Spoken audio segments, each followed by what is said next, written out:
us off, Dad. All right, so here we are. This is our book club. This is our fourth book club. We're going to start shimming these to YouTube Live. And the biggest point of this is to create resources for parents. Because we know that when we first became parents, we had no idea what we were doing. And Literally none. yeah, absolutely no idea. I'm looking back now 5-6 years ago. We are shocked that our kids are still alive. So, Maybe not alive, but like emotionally lovely and not completely, neurologically damaged by the fact that we're yellers and we don't communicate well. And yeah. So we would just like to share with you, again, if this is the first time you've watched us, is that we are very fallible. We do not have all the answers, and we are just trying to be the best parent. We're really excited for our daughter, Nora, who's 9 months old, because she's going to get the best version of us, because we are actually better at parenting than we were when we had our son Vincent 6 years ago. yes, and so the book club was really designed for us to create an outlet for all the resources that we were learning, because we are constantly reading and learning and trying to figure out how can we best parent our kids from a brain development, neurological perspective. We are both pediatric. Well, I'm a pediatric chiropractor. My wife's also a chiropractor. She's a third-generation chiropractor. It's just the essence and the way that we raise our kids is in a way of optimizing their development from every aspect possible. From what food are they eating? How are they sleeping? What are we sleeping on? What are we washing their clothes with? What school are they getting? How are we parenting? What aspects of healthcare do we incorporate into their lives? And so we just wanted this to be essentially for us so we can learn to be the best parents possible, and then also to create this resource for you guys to just essentially get through osmosis all of the information that we are processing. And we also know that it's absolutely impossible for us to read. We're parents of 3 kids with 2 businesses, and reading is something that is not like, oh, let me read a parenting book, right? Like, I'd much rather read a novel, to be perfectly honest. But because we're doing this book club, it's pushing us through all these books that we said, oh, we need to read. So if this was your book list, and you haven't gotten it to read, but you want to do to wash the dishes right now or fold laundry, welcome. We're excited to share what we learned for you, with Absolutely. you. So the Danish way of parenting. So Denmark has been voted the happiest people in the world every year almost every year, since 1973. So now this being recorded currently in 2024, that is 50 years of Denmark being voted some of the happiest people on the planet. And so in the book it talks about people have theorized, is it because of the government or the lack of government? Is it because of their economical structure? And the book essentially says they don't really think it's any of that. They think it's the mentality that the parents have when raising their kids. And passing it down. From generation to generation. And they broke it down into parent, and we'll get to that in a second. It starts with, one of the first things it talks about in the book is this analogy of if you are looking at something through a set of lenses, and the lenses kind of seem cloudy. I think a similar analogy is if you're driving in the car and you don't even realize that your wiper blades aren't working that well, and then somebody else in your car like, man, your wiper blades stink. Like, we can't see anything. You're like, oh, I had no idea. It's just like how the car is. It's just what we have come through, and you get a new set of lenses or you get new wiper blades. You're like, holy smokes, like this is what it could have been like. In the book, it essentially says we do that, especially as Americans, as parents. It was like we just do the things that we just get caught up in and just normally do, and it's not until we take a step back and say, man, can we look at this through a different lens? Like, could this picture be clearer if we just took this lens off, put a different set of lenses on, and then applied this new approach to pretty much all aspects of life? And I think if just from a challenging perspective, I think for all of us, it's a good approach to take. It's just like, because we all get stuck in our ways. We all just do things that we normally just do because we've always done it. But just taking a step back and saying, is this really the best thing that we can be doing? So we're working on what our default is. So you always fall to your lowest level of preparation. And so if you have prepared for the worst, which some people live in this world, they're preparing for the worst, they're always ready if the worst happens. So when you are super tired, it's Thursday night, you've worked all week, you just came home, your kid has been terrible afternoon since they got home from school, you're trying to get dinner, the baby's crying, you're maxed out, and maybe the spouse comes home later, maybe you're stay-at-home mom and spouse comes later, and you are fried what level of preparation do you have at that moment? And so what all of these parenting books that we're going through and what this book specifically talks about is what is that default that you go to? In both of ours, our default is frustration and anger and literally no patience. So if that's you at 5 p.m., 6 p.m. on a Thursday night with multiple children or one child, you are not alone. And so we inherit those settings from our parents. So we are either become our parents or we are a reaction to our parents. That's been psychologically proven in every way. And so and then there are people who are like, oh my gosh, I just said what my mom said. And you're like, how did that happen? Because you were programmed by your parents. You can't escape it. They're the people you spent the majority of your time with as your brain was being formed. So don't feel angry about it. Just understand that you're doing the same thing because your children's childhood is also your parenthood. And so you get to decide what that's going to look like for them. And if yesterday was bad, today can always be better. And so you don't have to, like Anna Green Gables says, tomorrow is a day with no mistakes in it. And so moving through this, and as you learn things, you're like, oh God, I do that wrong. Oh God, I do that wrong. Like, this isn't about beating yourself up. This is about seeing where you can be better, because we don't want to have limiting sentences, which you'll learn about later. So these are our factory settings. We return to those whenever we are at our wit's end, and they have been installed in us. So what's important for me and what I think about and what we talk about all the time, which is usually in a corrective way after the other one has screwed up, and definitely me more so than my husband, because he's really kind and doesn't tell me, point out when I'm doing the wrong thing, but I'm really great at pointing out when he's doing the wrong thing, which is also, I just want you to be better, but I should hold the mirror up to myself more often than not. But I'll say, oh, when you went through that with Vincent, you should have, right in the time, like in the moment, and just showing, like in these moments, like, hey, can you think about it? And the number one thing I said to him, because there's an acronym for parent that we're going to go through. One of them I said is, you get really angry at cars on the road all the time. I said, well, why don't you just start practicing these things that we learned in this book with the other cars on the road? With not saying limiting things, with empathy and all the stuff that we're going to go over. And he was like, that's a really good idea, because that would be easier than practicing on our kids who are driving us crazy almost every day. Yes, and one last thing, and we'll go to the next slide. Currently, what kind of flowers are these? Baby's breath. Currently, we have baby's breath flowers. Are they all white? Mm-hmm. So all of them are white, and we currently have them in an environment that is purple water, because we want the leaves to turn purple. The flowers turn purple. Flowers, whatever they are. And the flowers are going to turn purple because they are in purple water. So the environment that we are in determines what we become. And so by changing the environment that we are in, for both us and our children, we will change what we ultimately become. And the book gives us 7 different tips on how we can do that. So the only way that you can look to see what those default settings are to reflect back to see what are we doing, and then decide whether or not that's how you want to parent, decide whether or not that's what you want your child to become, and if it's not, change the environment that you are putting your child in. So this is the acronym. We're going to go through all of these, and we're going to try to keep this quick, guys. Our goal is for this to be 45 minutes to an hour of talking. Sometimes this stretches out a little bit longer because I'm chatty, but just so you know, put us on 2 times speed. So the parent starts play, authenticity, reframing, empathy, no ultimatums, hardest one for us, togetherness, and hygge. You might have seen this word on the gram, and if places and you are saying higgy, but my husband said higgy today, and I was like, I know that's not how you say it because I was shocked. But it's hygge. That's how you say it. It's kind of like an IKEA word, right? And so just know it's hygge, and we're going to talk about it, and it's wonderful. Yes, so we'll start with play.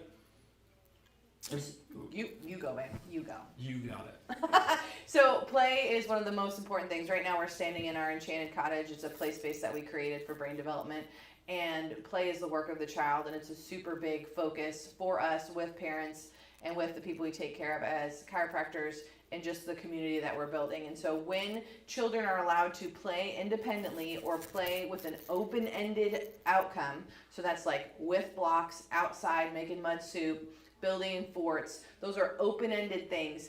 That teaches children to be less anxious. And because we have the most anxious generation that has ever hit the world, right now, our friend just bought a book about it, and that's going to go on our list.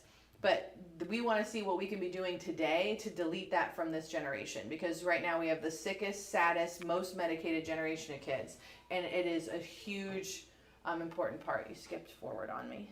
It's okay. Okay. So part of the reason that we don't have, part of the reason that we have such anxiety is because of this internal versus external locus of control. So the internal locus of control says that I feel like I'm in control of what's happening around me. I feel like I'm in control of my destiny, versus the external locus control is everybody else is in control.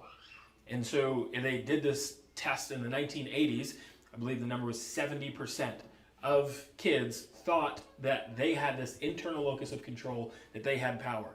Nowadays, that number is the exact opposite, because they say that the external locus of control comes from parents who drag and pull their kids everywhere. There's always something, there's always being rushed, they're always going to something, and the children don't have this ability to sit and play and explore on their own, or even if they are playing, the parent is saying, you should do this, you should make that, oh that's great, why don't you do this? And so the child does not have that control, and during play is when we can explore that the most.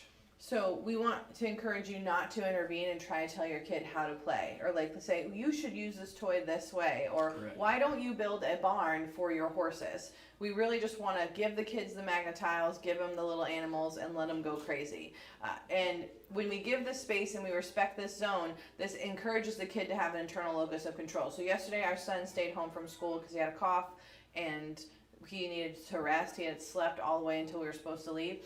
And I kept him home and we made breakfast and everything. And then he was like, what can I do? And I said, well, you go outside. And so he went and spent 2 hours straight outside, sitting, playing in dirt, playing with trucks, making things, building stuff. And a lot of people will be like, oh, you're keeping him homesick. The best thing he can get is outside, to be outside in the sunshine. But also, he literally didn't speak to me. He didn't interact with me. I'm cleaning, I'm cooking, I'm doing stuff. I was making cupcakes for my daughter's birthday.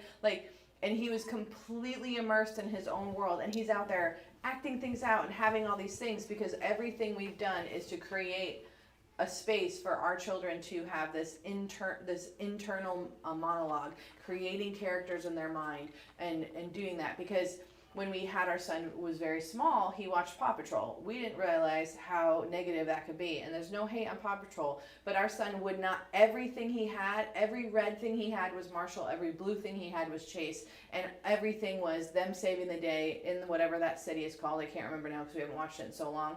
And he was super focused and fixated on Paw Patrol. And so once we removed that and we said, this can be anything. A fireman can just be a fireman. A red thing could be a different character. It could be anything. It does, because we try to stay away from characters as much as we can. It allows him now, his imagination blooms so much farther, instead of just redoing Frozen or redoing Paw Patrol. Absolutely. This quote is from Mr. Rogers. It says, play is often talked about as if it were a relief from serious learning, but for children, play is serious learning. And so just giving the children the space to be able to play so they can have that internal locus of control is great. And this is a quote, I was like, gosh, that's incredible. Just, especially, I feel like in today's society, at least in our generation, being the smartest was really the Dean's List, yeah, right, honor roll, right. like National Honor Society, yeah. AP classes. Getting cords when you graduate, right? Right. Like if you didn't have cords and you're walking across, you're like, oh, they didn't try in school. I didn't have any cords. Dr. Ben definitely had cords. But reading this quote, I was like, holy smokes. It says, for what is a math genius without the ability to cope with life's ups and downs? And I feel like we were just reflecting back on high school and just thinking about people in high school, and this is something we say all the time, is like, we don't want our kids to win high school.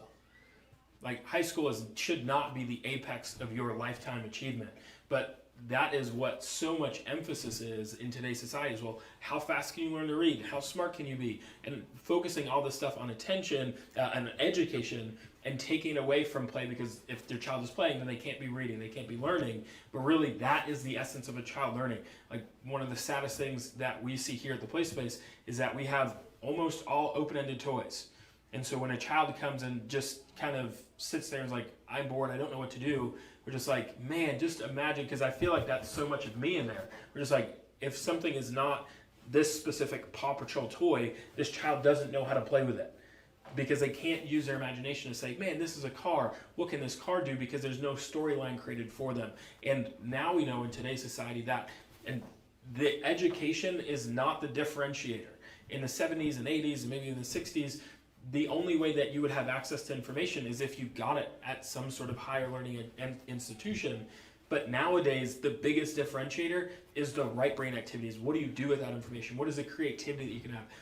How good are you at problem solving? And all of that starts by a child being able to play. And even another thing that we're going to talk about is empathy. And play is a huge source of empathy because we have to agree on a set of rules. I have to be able to see, man, Bridget's face doesn't look happy at me right now, so maybe I should change what I'm doing. Or she's going to not play with me, and she's going to go somewhere else, and I'm not going to have a game to play. Yeah, also there's that quote that says, if you judge a fish by its ability to climb a tree, it will always fail. Yeah. And so when we put every different kind of kid and every different kind of family into one highway of this is the only way to succeed, we get what we have today, which is a whole bunch of people that are not happy with themselves, they're not happy with what they're accomplishing, and this all starts with how we can create a childhood. Most kids right now spend 20 minutes outside a day. When the recommended actual best thing for health and everything is 4 hours minimum. And so we have put our kids in an outdoor school, which we have the blessing of that exists here, because we want to help them have that while we still work. Yep. And so the Danes believe that children fundamentally need space and trust to allow them to master things by themselves, to make and to solve their own problems. This creates genuine self-esteem and self-reliance because it comes from the child's own internal cheerleader, not from somewhere else. And so we want our kids to have this internal sense of self-control that they can take on the world, because that's going to serve them so much later. I'm going to skip past here.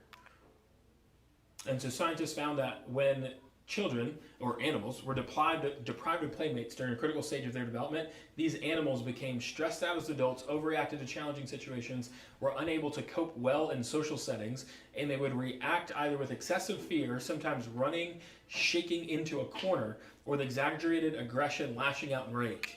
If we think about what we see today in older kids, we see a lot of this behavior. Because again, for so long, we've prioritized education over play. And even now, and especially in a post-COVID world where people tend to be more isolated, our children don't have playmates. If anything, they'll have siblings, but it's not like when we were growing up, and you say this all the time, your mother would kick you out of the house and say, don't come back in until the lights are on. When we were growing up, we would play basketball and there'd be a whole bunch of kids out in the park and we would just play. But nowadays, that's not happening. Our daughter was born in 2020. And so there was a whole lot of people saying, well, my kid didn't get socialized, or these kids from 2020 were seeing that they have lower speech, they have lower this, they have lower that. And it's not because those kids are dumber, right? They're not developmental, they're just didn't get exposed to it. And so we create it, and that also happens a lot with first-time moms. They're just so paralyzed by being a first-time mom that they don't feel like they can go anywhere safely. They don't want to go to a park. There's too many big kids. That's another reason we created this space, the Enchanted Cottage, is because we wanted to create a space for moms to safely come and be like, I'm going to meet another mom. I'm going to see my kids. And it's not an overwhelming environment. The mom feels very in control. But instead of her staying home, which, again, it's so wonderful when moms can stay home, but there can be a loneliness and isolation that happens there for our children, and then they don't get socialized. And the most important years to socialize are 2 to 5, and really 7. Those 8 years are the years that you're supposed to be together with other kids, and they shouldn't be all 2-year-olds or all 3-year-olds. You want to have a mix of older and little kids, so that the older kids are learning to nurture little kids, and the little kids are learning to look up to the bigger kids. Because there's no time in our life that we're actually with only people our age outside of K through 12. And so we're not meant to be in a single age group. We're meant to be in a multi-age group. And that's one of the most important things you can offer for your kids. That's why the neighborhood kids travel in a pack. Yes. And so the more they play, the better their brains become at regulating stress as they grow. And what we can often do in trying to protect our kids from the stress is create kids who are less resilient to the stress that comes. Because stress is always going to be present. It's not whether or not we can avoid it, it's how well can we deal with it. And ultimately that stress resilience comes from play, comes from being around kids who are not your age, that you can both look up to and mentor down lower, so you can figure out how this whole dance of life works. So A is for authenticity. So this is such a beautiful sentence. We learn more about our character from our sufferings than our successes, right? So we want to make sure that we are authentically ourselves, that we authentically feel our things, because it creates empathy, it creates a deeper respect for humanity, but it also makes us feel good for the simple things that we have. So we don't want to focus so much on a fairy tale life. The example that they use is Hans Christian Andersen. So Hans Christian Andersen wrote most of our major fairy tales, right? We have the Grimm brothers and him. And so when he was creating these fairy tales, and this is very much in Denmark, their fairy tales and stories and their movies, I wouldn't say mostly because I haven't watched them all, but in general have a sad ending or a gloomy ending, or they don't really wrap up in a fairy tale. Like, I know me and a whole bunch of girlfriends that I have, we are obsessed with reading these rom-com books, and it always ends up where they're together and they're super happy and it's lovely and it's wonderful and we could digest it in less than 24 hours and it's great. In America, we love the Cinderella story. We love it. But in Cinderella's story, in the original one of the stepsisters cuts off her toe to like try to fit her foot in the shoe, but that got left out of the Disney version because that's not what we Americans digest on a regular basis. Like, we don't want to see that Little Red Riding Hood did get eaten by the big bad wolf. Like, but in Denmark and in this Danish way of parenting, they talk about how in their culture, it's okay to have a sad story. It's okay that the good guy didn't win. Like, that's okay because that is actually a part of life. And so the more authentic we can be about it's hard out there, bro, versus it's gonna all work out, is a really big part of their culture and their authenticity. And this is where it gets real hard. And I was really somber to the fact when I read the next part of this book, where it talked about us as parents, we tend to do really, really well when our kids have positive emotions. And so if our kids are happy, it's like, oh man, way to go. If they're proud, it's like, oh great, you're doing awesome. But when they're angry, when they're sad, when they're upset, we are very fast to say, oh, you shouldn't feel that way. Like, don't be angry, don't be sad. And so what we do is we, as parents, we hide the fact that we all have these emotions. And so our kids are going through this and they can't properly deal with it because they've never been exposed to it. Us as parents, again, what are we told? Just like, if you're angry, like, don't show that your children that you're angry. Don't show your children that you're upset, so they don't get to see it. And so this feeling is happening to them, and then they have these huge emotional outbursts. They're like, what's your problem? Like, why? Because we have never taken the time to explore those other emotions, because we want to, as Americans, focus on the happy side of things and not give our children the experience with the sad and harder parts of the emotional truth. So a tool for that is like to help label kids' emotions. And so like last night we were at a friend's house and my daughter was real mad, and she started going like, "Rah!" And I'm like, hey Karen, you can't talk like that. And she goes, well, I am very frustrated, very angry. And I said, okay, I'm glad that you know how you're feeling, because we have been like, are you angry right now? Are you frustrated? Are you sad? And we really focused on what do you feel if you did that to your friend when they do the wrong thing, which is empathy. But like that authenticity of like, okay, you're really frustrated right now. So we worked the other day, she wanted to scream. And I know that she's wanting to scream because it's how she's processing the emotion. Like sometimes you just want to yell. And like people say that all the time, like, oh, I just wish I could scream. Like you should.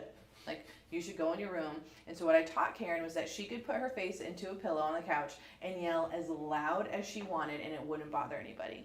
And so we did that until she was dying laughing, but she got through the anger because she was really mad and she wanted to hit something and she wanted to scream. And so I was like, let's do it. And so she said, do it again. And Vincent's sitting there laughing. He's like, what are you doing? I was like, go ahead, get it, girl. Like, scream louder, scream, get it out. And she's like, ha. And then we got to a happy thing, but she processed the emotion. And it wasn't like, it's wrong that you're angry, but let's just process that anger in a safe way. And that's something that we have to work on, because we build up anger all day and then we can lose it. Like looking for the blue bag this morning, right? We couldn't find Karen's school bag, even though we had it yesterday.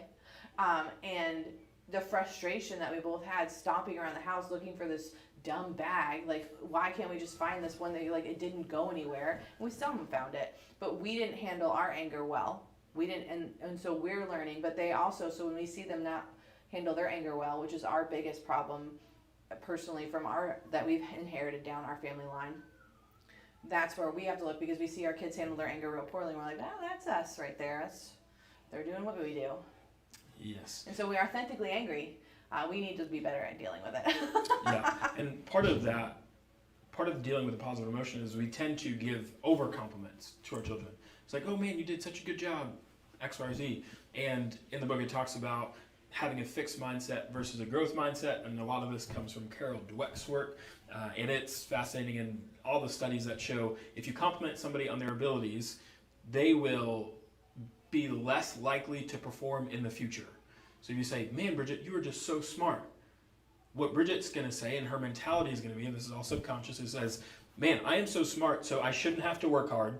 So if there is a challenge that I'm having, I don't have to work through it, or I shouldn't have to work through it, so I'm just going to give up. Because I'm smart, so this should all come very easily to me, but that is not the case, and so I'm going to give up. Versus if we work and compliment on the process and say, you're working so hard on solving X, Y, or Z problem, or you're working so hard to become the best parent that you can be, then in Bridget's mindset, when something is challenging, she's going to say, man, I'm a hard worker, I can work through this. And so even just that tiny change can change in our kids a whole bunch, versus instead of complimenting for the thing that they're doing, compliment them for who they are in that process. And another thing that we say is like, gosh, I love my brain, like my brain works really well, or I can figure things out, and talking about that process. We read the book Hunt, Gather, Parent 2 books ago, and they talk a lot about that they never compliment their kids. They're like never. Like they're never like, you did great or that was great. They're like, you were part of the family team. Way to pull your load. Like, all right, you made those tortillas. Like, it's, you like label the thing. So like when your kid goes down, this is the hardest one for everyone, ever. Your kid goes down the slide, and they didn't want to go down the slide, and they were scared, and they finally did it. What do you say? Good job! No, slap your mouth. Don't say good job. Say, you went down the slide. So you just have to lay, and that was one of the biggest things we learned, and we are very good at that now, is that we say, whatever they did, oh, you jumped over that, or you did the monkey bars, or whatever it was, we label the activity and saying, instead of saying good job, because good job is a throwaway, and it feeds right into this. So another tip to take away: say the activity. We're in reframing. Yes. We got to the R. Cool. Reframing. I am the best reframer that ever lived. I'll just tell you that right now. I got to this chapter and I felt real good about myself, which is probably all praise that I got my whole childhood or whatever. But I was like, that's not how you're supposed to feel. But I literally got this chapter and I was like, I crushed this. And so reframing is, good job, me. Yeah, sometimes I'm like, we're ruined. And then I'm like, we can reparent ourselves. So reframing is all about changing how this looks. They use an incredible example in this, and I loved it. And it was this kid said, I hate soccer. I played so badly today. And the dad goes, well, you didn't break your leg. And the kid was like, yeah, but I didn't get any goals. He's like, yeah, but you didn't break your leg. And he was like, yeah. And he goes, so you did play badly today, but do you remember last week when you scored 2 goals? And the kid was like, yeah. Do you remember how you felt then? He was like, yeah, so you loved soccer last week and you don't love it today, so it means we just need to practice more, and let's go celebrate that you didn't break your leg. Let's go get some pizza. And they leave. And I was like, come on, like this is great, because I will reframe everything, especially for my husband who leans on the negative side of things. I'll be like, hey, well, he's like, oh, this is like terrible. And I'm like, well, is it really terrible, or is it giving us time to like have a breather before this starts? Basically everything technological that we do. This YouTube started 20 minutes later than we were supposed to, because every time we try to do it, it has a thing. And I was like, well, we just got some more time, and it probably let somebody else get on or whatever. And so I can reframe anything to be like, oh, they messed up our order. Well, I shouldn't have had those beans on my Chipotle anyway. Like literally, I will just be like, that's okay, let's just like make it jolly, right? I do it all the time. I mean, the thing that they said was it was raining, the weather was bad. It's like, good thing you're not on vacation. Yeah. Or the end of the vacation was bad. It's like, well, this is the first day of the rest of our lives. Yeah. And so you can literally reframe anything if it's in your mind space to do so.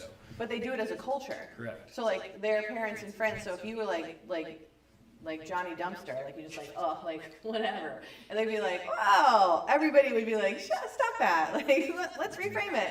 And I think that's a really cool thing. Yep. So Dr. Ben's going to work on reframing. It's going to be great for our family. And part of that, and the term that they use, is realistic optimism. So they choose to focus on the good, and this is where they applied it to their children.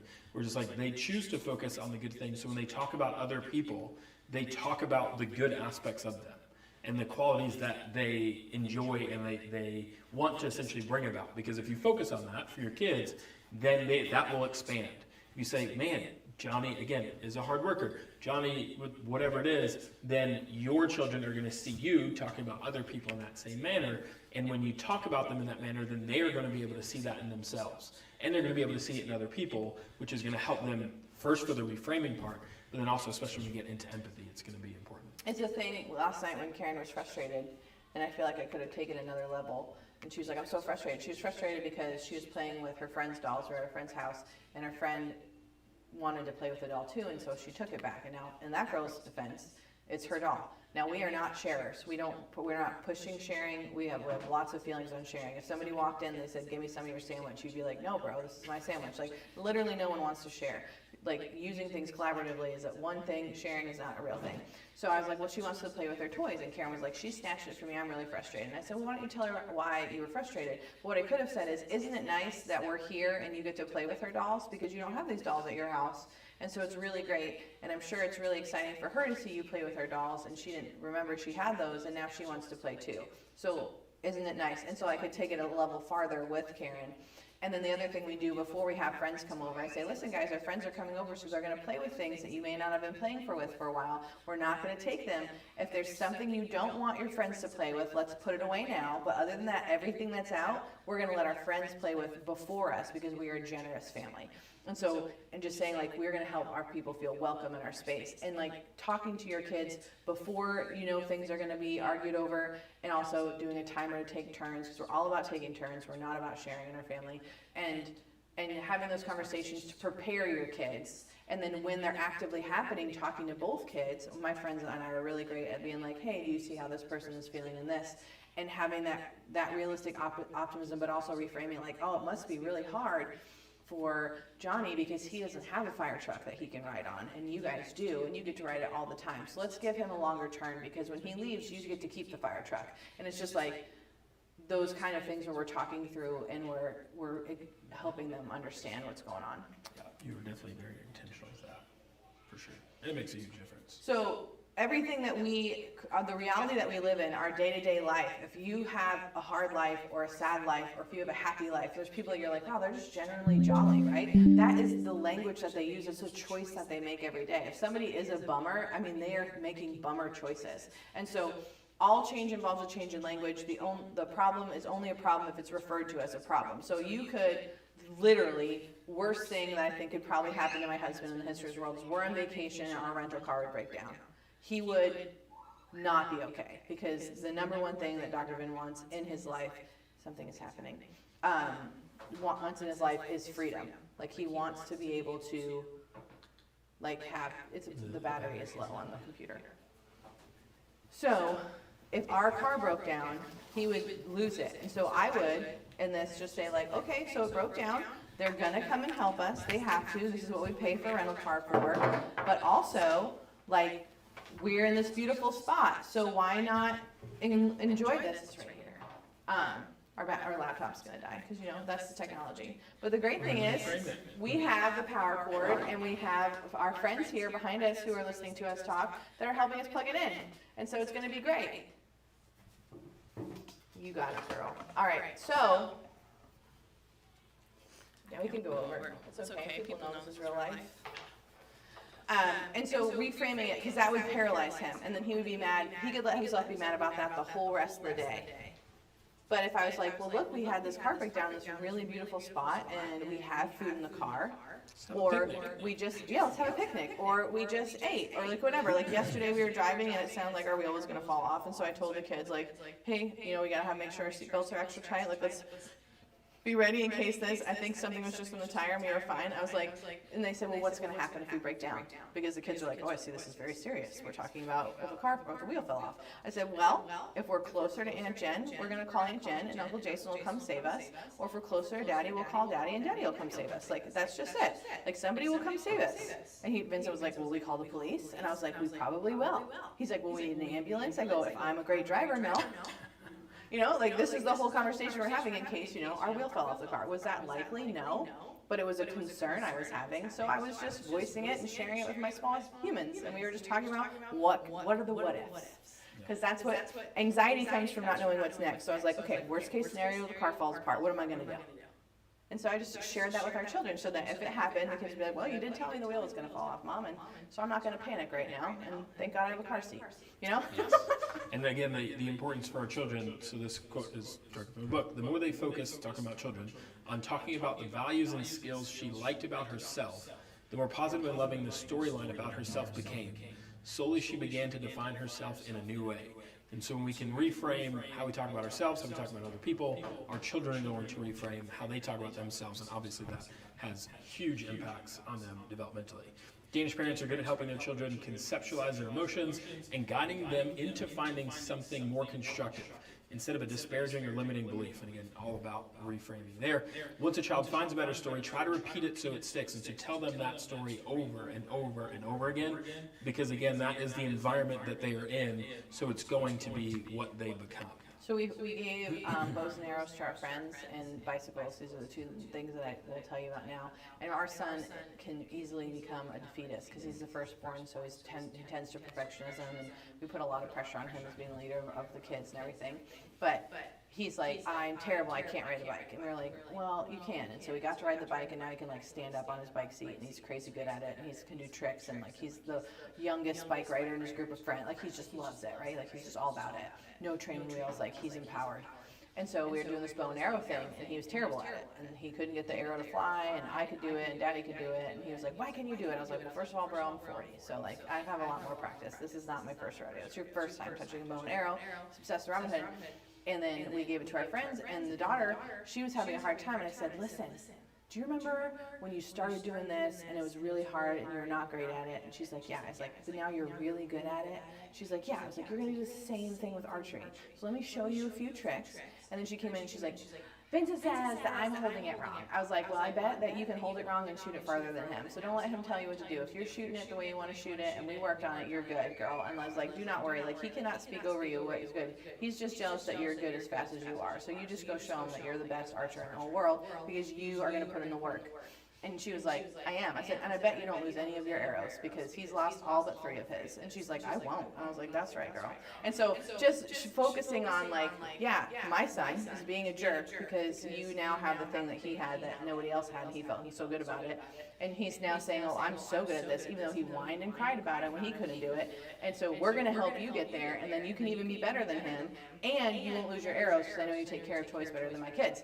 And so like just saying all that thing to her when she came in crying because she could not do it. It's like, yeah, you can't do it right now, but you will do it. And that is how you reframe that like miserable. And it took me 2 minutes to sit down with her and just say like, here's how we shoot the arrow. And I was like, if this is really hard to do, just tilt the bow. And she's like, Vincent says I'm holding it wrong. I was like, well, Vincent, it's fine. You're holding it your way. Empathy, my favorite. Reframing and empathy were my favorite parts of this book.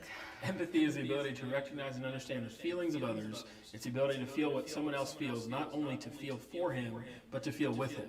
Simply put, it's walking a mile in someone else's shoes, and it's a lot easier said than done. The stuff, guys, read this chapter. I mean, if you're not going to read anything else, read this chapter. First of all, it talks all about brain development and what parts of the brain are activated, and that there's a social brain, and that there's this whole neurodevelopmental thing that happens with empathy, and that it has to happen at a certain time. And if you don't, like it goes into all the sciencey stuff. So if you're a chiropractor listening to this, you'll love it. But if you are just a parent and you're like, how do I develop empathy? Like truly, this time when they're little is how you do it, and you model it. And if you don't do it, they won't have empathy ever. Basically what it says. Like, it will be really hard to wire your kid to be empathetic with others if they don't play with people, and if you don't understand that this is a concept that you can be teaching them. And so this is huge and has a lot to do with like the kindergarten, dropping your kid off and they don't want to go to school. Like, there's a lot of this that is in there with that empathy. There's a lot of emotional stuff. So your emotional brain is what we're talking about. So groundbreaking research in neuroscience has revealed what scientists are calling the social brain. So this is like a brain that is inside your brain. And it's a brain region that lights up when we're engaged in social interactions. So this network works, it comes on like a reflex, and it directs us to think about other people's minds, their thoughts, their feelings, their goals. Have you ever seen somebody who is so good at connecting with people? They stand up on a stage and they connect with people. You go to a party and they're easy to connect. This person has an activated social brain. Now, if you're an introvert, it doesn't mean that you don't have a social brain. You just utilize it differently. but it promotes understanding and empathy, cooperation, and consideration. So Lieberman, this guy, he believes that we are wired not only for self-interest, but for the welfare of others. The example they use is that an 18-month-old baby will go to another baby who is distraught and try to give them a pacifier, try to give them a lovey, try to do that. So we don't even have to learn empathy. It's in us, like we want to take care of people around us, but we need to foster it as a family team, as parents, to be able to help our kids develop it fully so that they do care about the welfare of others with their intrinsic locus of control, so that they know what they need, but they also care about those around them. And I feel like as Americans, this becomes extraordinarily difficult for us because we are so focused on individualism. And I don't necessarily care about anything that you are saying. I only care about what I am saying. I don't care about what your needs are. I only care about what my needs are. And so with that, that fosters a sense of, I don't know what the opposite of empathy is, but the opposite of empathy, which is like, I couldn't care less what you're going through. Selfishness. Selfishness. I only care about what I'm going through. Or being self-centered. Either way. Yeah, and that's not like, you got me get really offended there. If you're getting really offended there, then you need to like lean into that feeling, because it probably means that you are selfish. But when it's not that you don't have empathy, but people are like, in America, it's like the pursuit of happiness. And we're one of the least happy people in the world, like statistically. These people win. Yeah, we're like, or third. I thought it was like we were 27. Anyway, numbers. We're low. We're 3 above Mexico. That's the stat I remember. But so these are the happiest people in the world. And this is what they do. And we are the people who have the pursuit of happiness in our Declaration of Independence, and we are miserable. And we're medicated, and we're anxious, and we're out of shape, and we're obese, and we're off. We are not happy, America. And so part of this comes from the pursuit of, I need to be the best, I need to have the fame, I need to do this. And what do people say when they talk about Americans? They talk about the rich people, they talk about Hollywood, they talk about mansions, they talk about owning your own house, they talk about that. Us, being entrepreneurs, we think about America as like, this is a place where we're free to have our own business, where we're free to do this stuff. And that's really healthy, but there's a mix inside of that, right? Where it's like, we're the people, we like to think of ourselves as people who would fight for the American Revolution. And then there's the fancy rich people that everyone out in the world thinks Americans are. And then there's the majority of the population, which is miserable because they're playing the comparison game. And they're like, I don't have what they have. And that's where we want to stay away from. We want our kids and our families to be healthy in their own identity. Yeah, and I think everybody can fall into that category, especially in a 21st century world with social media and, again, just playing that game of comparison. But then again, it fosters, what's the word that I want what you have? Like envy, yeah, like I just covet what you want. And I don't have gratitude for the things that I have. And that's a whole other thing. But so Danish parents tend to at least acknowledge the emotion before discussing it with their child. And just talking, and I've really, since reading this, I've been really working hard on this. We're just trying to get into the minds of our children, and just even helping them through helping them figure out what is happening. Like, what are you feeling? Why are you feeling that way? What can we do about it? But just giving them a chance to not just feel the feeling, but to explore it, to see what is happening inside of them. Like what, and so emotion, we always talk about is like energy in motion. So what is the motion that this energy is creating inside of you? And what can we do about it? And then taking that same concept, once they have words to describe this, to then say, well, now what does this tell you about, so like with Karen, our middle child, our daughter, our oldest daughter, she's 4. She's 4. And our youngest baby daughter, Honora, who's 9 months, was sitting on the floor crying. And I said to Karen, like, why do you think Honora's crying? And her answer is almost always the same. She needs milk. But it's just giving her the space to say, I wonder what's happening inside of her. Because that is the essence of empathy. It's wondering. Is wondering about somebody else and not just focusing on your stuff. And so like Bridget said with the driving, probably borderline road rage that I struggle with, is I'm driving and it's like, I have my intention, like I'm in the left lane, there's nobody else on the road, you're in the left lane, but you're hitting your brakes in the left lane. Just infuriating. Absolutely. Like he really, I mean, he's mad at those people. If we had a torpedo on our car, mass casualties, guys. I mean, none of it makes sense. But just hitting your brake in the left lane and nobody's around you, Nobody's in front of you, I should say. But then Bridget will say, well, what if this happens? What if they're having a heart attack as they're driving? It's like, yeah, that's possible. But that's not really what I'm thinking I always about. say my number one, because I've driven with a cake in my car a lot, I was like, maybe they have a birthday cake or a wedding cake in the car seat next to them and they can't drive like that. And he'll be like, well, then they shouldn't be in the left lane. I'm like, but they are. But we just have to maybe, or somebody will zoom by when we're driving somewhere and they'll be going even faster than him, which is, dangerously in their 5 to 6 plus the speed limit, the safety range. Yeah, driving with traffic. And somebody will scream by us and he'll be like, oh, those jerks, like, I can't believe it. That's so dangerous. And I'll go, what if their wife is in labor? And he's like, and literally, I love reframing. But I feel empathy for that person.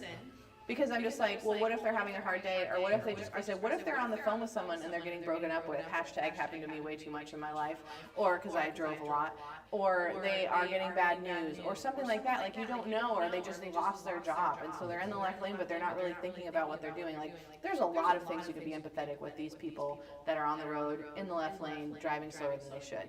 And so every time he's like, ooh, I'm like, let's think about what could be happening. Yeah. And this is huge for our kids. We're just like, how can we help them empathize with others through reframing? And so almost any situation, especially I feel like a lot of the stress that we undergo comes from people who are not in our presence. And so we have these stories that we have in our mind of what that person is thinking or what that person's going through. And we create these stories that then creates an emotion inside of us. But if we can have some sort of ability to reframe and say, man, I bet this is hard for them, and so let me now have empathy for them, then that could change the entire emotion surrounding the entire event. I think one of the hardest things with kids who are under 7 is waiting in line, or like having to wait for something. But when we were at a carnival recently, I said to my kids, they were like trying to get in the front of the line. I was like, hey guys, you can't cut. Like, that's not cool. Like, that's not who we are. And they were like, well, I want to get on the ride. I was like, well, don't you think all these people want to get on the ride? And that all these people have been waiting in line? I said, what if this was you? And I pointed to this lady. I said, and she walked in front of you and got on the ride, and then you couldn't get on. Vincent's like, that would not be okay. I said, well, you're trying to be that guy, get in the back of the line. You know what I mean? It's just like showing like, hey, well, how would it feel if somebody snatched that thing from me? Snatching is a huge, terrible thing in our family. We do not snatch. I said, get a mom. Like, I don't want you to pull it out of your sister or brother's hands. I would rather you get me involved. Because once they snatch, it escalates, and we're slapping people and pulling hair, and it's crazy for our family. And so I'm like, just don't snatch. Just say they aren't giving it to me, and then we'll go talk it through. And so I asked them, because a lot of people will be like, I don't want to hear about your stuff. I do want our kids to navigate things alone, but if I know what their triggers are for violence, then I am going to be like, if we're getting to the point where we're feeling like we need to get violent, then we need to have a conversation as a family so I can help you manage that emotion. And then the more that we do that, the less I can intervene when they have conflicts with other friends. I think just leaving it to its own ending without a framework or coaching is a mistake. But the more that you practice it, the more that it can become a skill that they have. You practice it more with yourself and your kids at home. That way you don't have to intervene when they're dealing with other kids. Because I've told Karen it multiple times, she's like, that friend said they hated me and they wanted me to die. And I was like, I feel like that's a little dramatic and you might be dressing that up. But I said, if they're saying that, don't play with them. And she's like, what? I was like, don't play with them. She's like, but I want to play with them. I go, why would you want to play with somebody who feels that way about you? She's like, oh. I said, I'll play with you.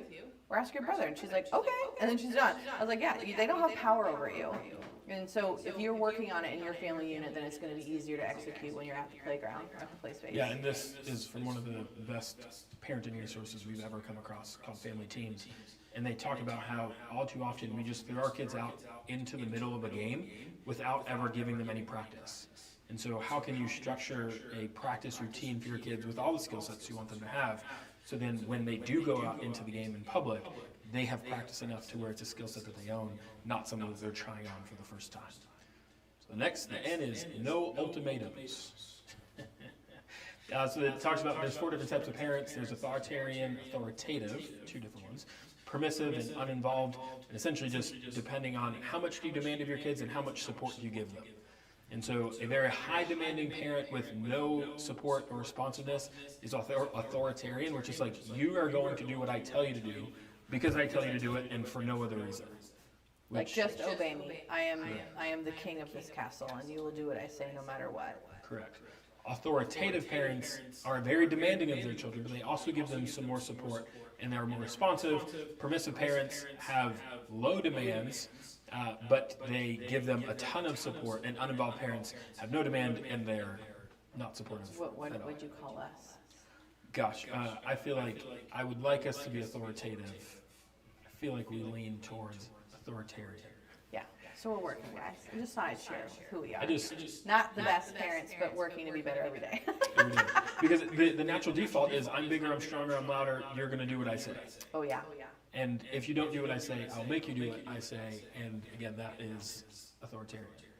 But if we can take the time, and I feel like a lot of this, and this has been a recurring theme in the books that we've gone through, is typically, and maybe it's just us, I have a feeling it's not, but is we just don't have patience. Yeah. We don't want to take the time to slow down enough to parent through a situation. We just want to get things done as fast as possible. So in one of the other books, it talks about how kids want to be a part of the cooking process, but a part of that process is it's going to take way more time. And be messier. And it's going to be messier, and it's not going to come out as well. And so do we have the patience to say, we can do that? I do. Cooking, I got that. Instead of just saying, I have to cook, I have to clean, we have to go to the store, we have to go to baseball, we have to make dinner, we have to get ready for the next day. We have all of these things. And so if I take the time out of my day to help you, have you help me cook, then it's going to throw everything else off that we have for the agenda, and it's going to ruin the rest of the day. Or like when you're training your kids, and everything is about training your kids, guys. Every book we ever, so you have to train your kids. Just like you got trained at work, there's like an onboarding process. Their onboarding process takes about 8 years. So good luck. But when you tell your kids to clean up a room, like you literally have to clean with them. They cannot. They don't get it. Like they're like, well, why do I have to clean and you don't? They don't see that you clean all the time.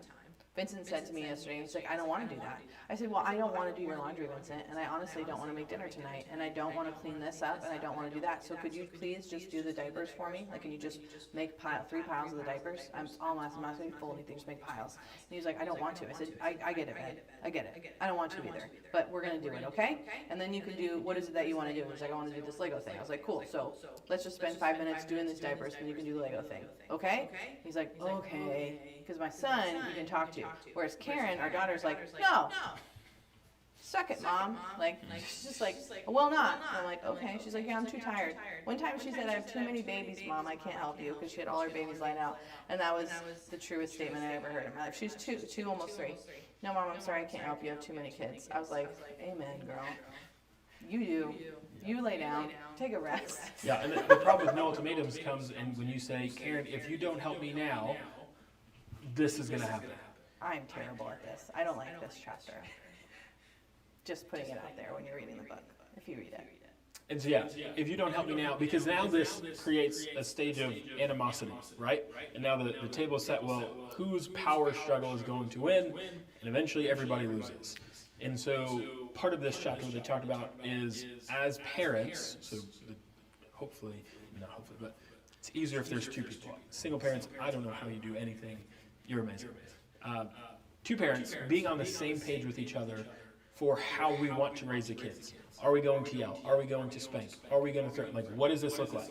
And then just committing to saying, if the answer is yes or no, it's like, this is it. Like, we're going to draw the line. We're not going to cross this line. If I, as the parent who's dealing with this situation, gets to a place where I am going to cross the line and do something that we said we're not going to do, I'm going to tag the other parent in and say, now it's your turn.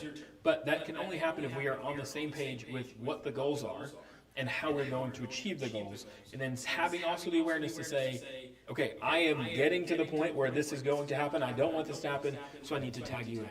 Because then it says, for how can we expect our kids to control themselves if we can't do that ourselves? That seems unfair. And so we always say, it's like when we were talking about, well, are we going to hit our kids? And we're like, we don't want to hit our kids, because what do we tell our kids? Like, you can't hit, we tell our son, like, you can't hit your sister. And then we But spank. how does it look if we hit him? Yeah. Like, it just doesn't make any sense. We don't want our kids to yell. So what does it seem like when we yell at them? It doesn't make sense. And again, even in their minds, it's like, well, if you could yell, why can't I yell?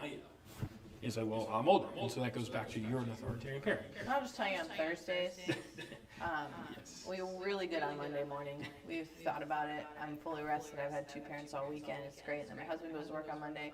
And Monday I'm pretty great. And Tuesday I'm all right. My kids sleep over their grandmother's house every Tuesday, so it's great. I get it back Wednesday afternoon. But by Wednesday afternoon, I've already worked a full day and all that stuff. And Wednesday afternoon is traditionally a very hard afternoon for us. And I am less of a good parent. And Thursday, good luck. Yes. Good luck. Because we've just been worn out. And then on Friday, Dr. Vin is fresh. Parenting, worn out of talking to people. And so he really handles a lot of the parenting on Fridays, whereas I get a recoup day. This is just how our life works out. But I will tell you that Mondays we are the best parents we've ever been. And then it slowly just decomposes until Saturday. And so again, trying to incorporate a bunch of the different things. So no ultimatums, and then also reframing and empathy. So this, again, another quote from the book. It says, if you see them as naughty, talking about your children, and manipulative, you will react accordingly. And so like, Karen is trying to manipulate me by saying, oh, I don't want to help because I have all these babies. And so now again, it's going to start this state of this emotion of animosity. And it says, but if you see them as innocent and doing exactly what they're programmed to do, you are much more likely to react by nurturing and forgiving them, even helping them rather than punishing them.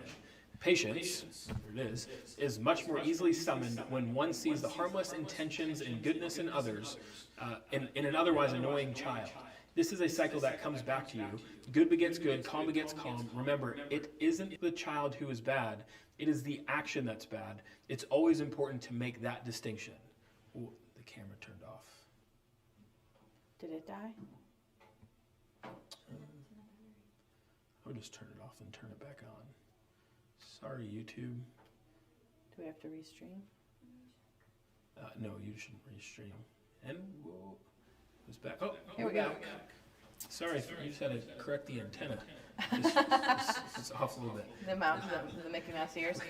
So what I want to say about this is that in Hunt Gather Parent, also the Inuit culture, if you like lose your mind and you like yell at a kid, they like make fun of you. They're like, oh, look at you acting like a little child, because children lose their cool. And that culture is from the book Hunt Gather Parent, which was also revolutionary for us, and we did talk on it. We're going to post it.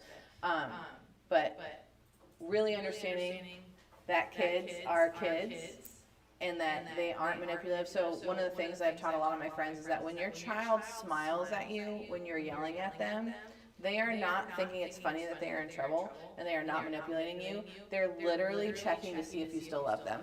So they're going to smile at you because they know when you smile at someone, they have to smile back.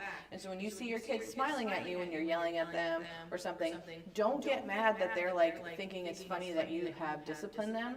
It's truly that they're like, oh gosh, my parents don't love me anymore, they're so mad at me. And it's not that you are making them feel that way, but that's where they go to, right? Remember, they've only had 3, 4, 5 years on this planet, and you're their absolute 100%, happens to them all the time. And so they're going to smile at you because they want to make sure you're still in love with them. Yes. And so what can you do if you're in that situation again, about to cross the line and do something that you've agreed that you don't want to do? Breathe, remain calm, think. Use humor, offer a way out. Don't worry how a friend might or might not judge you or your kids. I feel like that's a tough one, especially out in public. And I don't know if you deal with it, but just like, gosh, we're in the grocery store. I'm like, how is this? Or we're on the airplane. That's a hard one. Or when we're at a conference. Or we're at a conference and or the at baby church. squeaks one time. She's like, what? He's like, gotta go. And I'm like, it's not that big a deal to everyone else. Calm down. He's like, we gotta go. Yeah, your kids in the long run will be happier and healthier, and that's what matters most. So kids are testing things for themselves as well, just like we're testing things as parents and seeing how we think it works. If it becomes too much of a power game, everyone loses and life becomes more unpleasant than it needs to be. If you stay cool, so will they. To encourage kids to eat, this was the one, it was last time we did French Kids Eat Everything, and that's another great book. We'll post that one as well. And we do this all the time, even before reading French Kids Eat Everything. I don't even know how we created it. Because the kids said that they wanted to beat you up. Because when you wrestle, So he it's probably never lets them Lydia's idea, win. because she's a genius. I love my brain. You've My got a brain great works brain. really well. You've got a great brain. But so Dr. Ben is of the world that his kids will never beat him. And he will train physically and mentally for the rest of his life so that he will never lose. And he doesn't lose. He wins almost every game he's ever played in his life outside of baseball. It's very frustrating to play anything with him. In fact, I won't anymore. It's just not fun to be the loser 100% of the time. So But Daddy kept saying, I'm in the top spot. Like, I won. I'm number one. That's what you said. Remember the top spot thing? And so Karen was like, well, I want to be in the top spot. And Vincent's like, I'm going to be in the top spot. And then Daddy would say, well, I'm eating my meat, because we had a whole, like, meat strike in our family. And we were like, you need to eat protein, bro. And so he said, well, I'm having 2 hamburgers. And so now our kids eat their whole hamburger, and they're like, look at my muscles. And they're like, I'm going to get the top spot. And Daddy's like, you are never going to get the top spot. And they're like, yes, I am. Let's try right now. And then they wrestle, and he destroys them because they're 4 pounds each, and that's just the way fatherhood goes, I guess. For now. It's not how I would do it, but dads and moms are different. Yes. Very different. He's a coach, I'm a nurturer. We know that's something we're in agreement on. Yes. So how can you avoid spanking and yelling? Find ways to reduce your own stress. Get more sleep, breathe, exercise more, get some time away. Yelling and hitting often come from a lack of surplus time for yourself to process and have the space between your reactions to choose your response better. That comes from Stephen Covey. The space in between a stimulus and response is your choice to decide. The more that you can increase that space, the better choices that you can make. And in Hunt Gather Parent, they said take 1 breath. Yeah. Before you do what you think you need to do with your kid, grab them, spank them, yell at them, take 1 breath. And in that 1 breath, even if it's 3 seconds long, it's still enough space for you to be like, I shouldn't do it. Yes. If you feel close to exploding or yelling, take a deep breath, go into another room and give yourself time out. If you can pass the baton to your partner, do it. Try to be aligned in your values of no hitting and yelling, and always form a strong front on what you do or don't want your kids to be doing. This alliance is crucial. It also helps because you can more easily keep each other in check on your outbursts. So if one of you is at your limit and ready to break, then calmly ask the other to take over. With a short period of time, you will begin to see your children behaving more calmly as a result. So there's an Instagram account called Big Feelings, something like that, Little People, Big Feelings, something like that. And she says, and what I learned this is like, if I'm losing it and I need to take a time out and I'm home alone with the kids, so if you're a stay-at-home parent, you just need to tell them, like, I'm really angry and I need a minute away from you so that I don't do the wrong thing. Because you're teaching your kid, like, I'm really angry and I need to go take some time to calm down before I deal with this. And that is not you being weak, that's you actually leading It's authenticity. Yeah, it's authenticity. And your children get to witness you doing that. And so they'll do it. And so they have the ability, because again, now what happens when our son is angry, he can say, I need a minute, not, I'm going to hit you. Mm-hmm.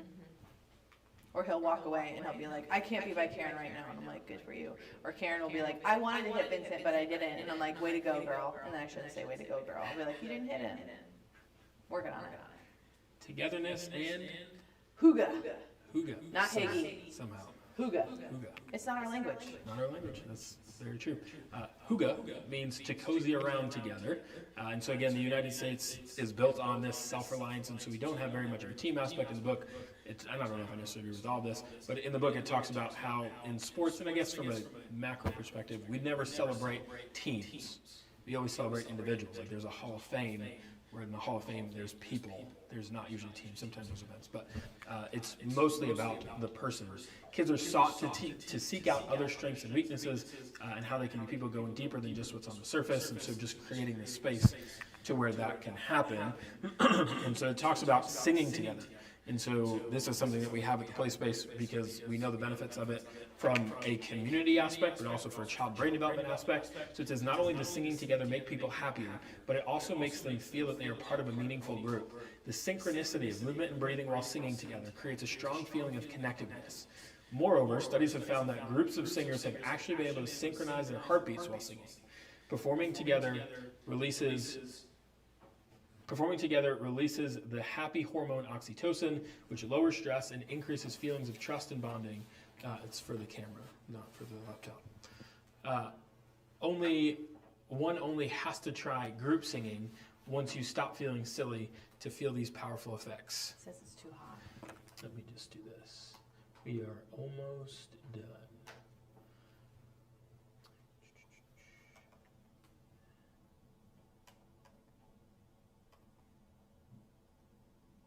And bingo. Our camera died. For your friends at home. Camera is too hot. Yeah.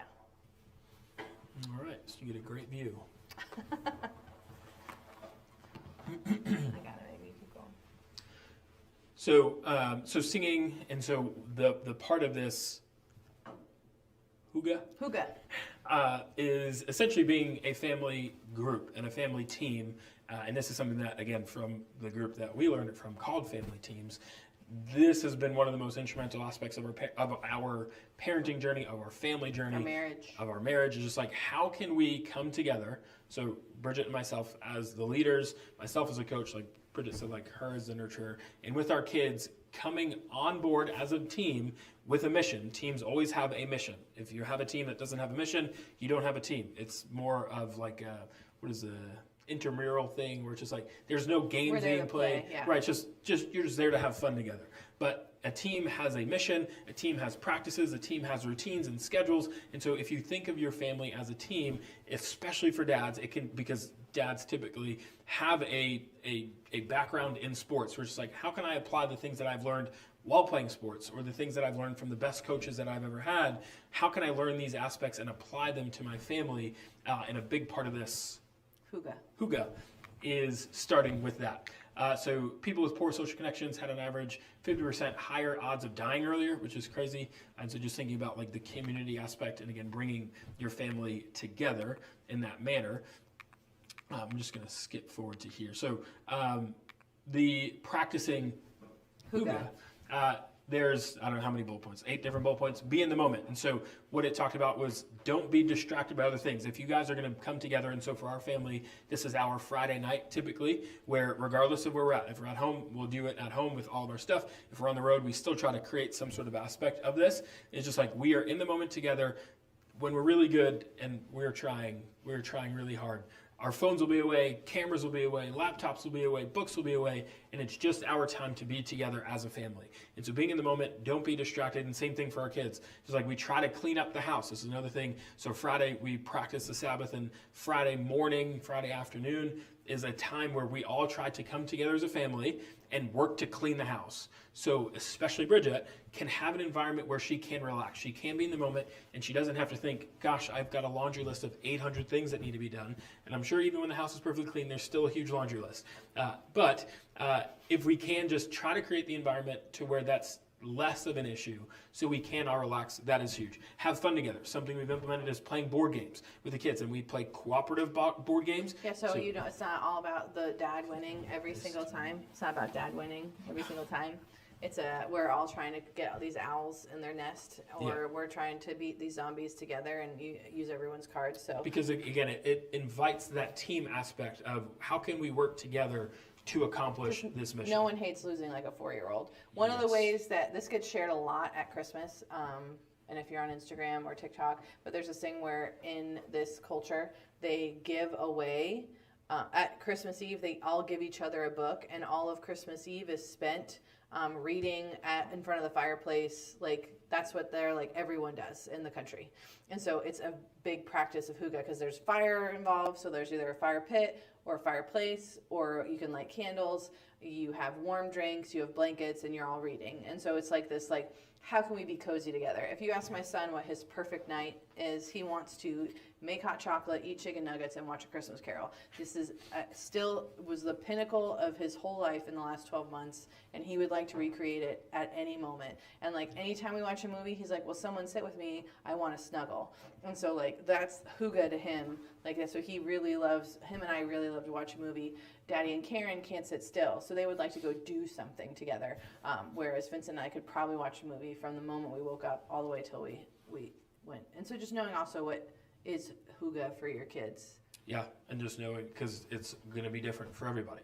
And so how do you create that environment for yourselves, for your spouse, for your kids? There's also one more thing let me share. I know you're wrapping up. I can feel your energy. There was this video that people made, and it said, interviewed a whole bunch of parents, and said to the parents, if you could be with anyone, living or dead, and you could have dinner with them, who would you be? And they were like, oh, I would be with this famous person, or this famous person, or this famous person. And then they brought the kids in, and the parents were in a different room, and they asked the kids, they're like, if you could have dinner with anyone you wanted, every kid said, my family.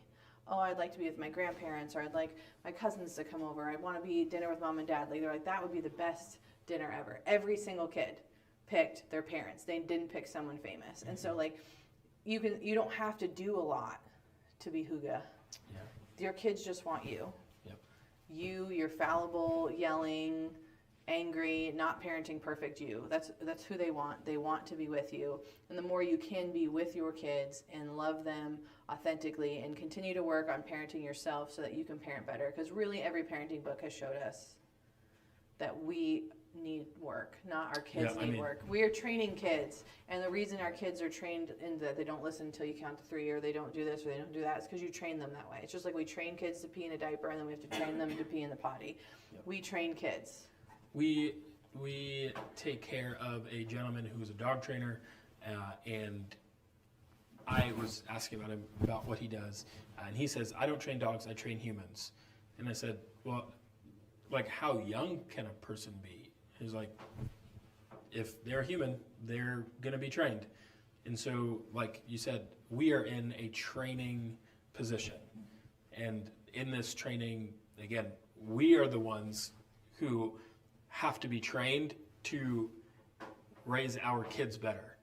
So just like the dog trainer doesn't train the dog, he trains the human. We need to be trained to be able to have kids who are brought up in a better environment. Which is why we're doing the book club. Correct. For us, probably even more so than for you. Yeah, it's selfish. Yes. And then the last 2 things, and again, just to try to wrap it up all together, take a break from complaining. And so how do you do that? Reframing and empathy. Practice reframing if you get stressed. Keep things simple. Encourage play. Obviously, that was the first one we talked about. And then teach your children that family is a team. And so there it is. So the Danish way of parenting: play, authenticity, reframing, empathy, no ultimatums, togetherness, and Hygge. hygge. Join us next month for drum roll, please.